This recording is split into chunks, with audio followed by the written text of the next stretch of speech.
The magnitude 5.8 earthquake that rattled Lincoln this past July and the many aftershocks that followed are a strong reminder that Big Sky country is earthquake country.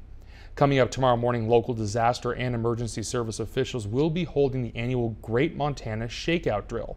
The goal of the exercise is to train people to drop, duck, cover, and hold when a quake hits. Lewis and Clark Disaster and Emergency Services Coordinator Paul Spengler says the best way to survive a quake if you're inside a building is to ride it out in place and then exit when the quake is over. It will probably take about 10 or 15 minutes, but it's a great way to get adults especially to be conditioned for the proper response: drop, duck, cover, and hold when the ground shakes. And 82 years ago today, a magnitude 6.3 quake hit Helena, killing 2 individuals and doing millions of dollars in damage to buildings.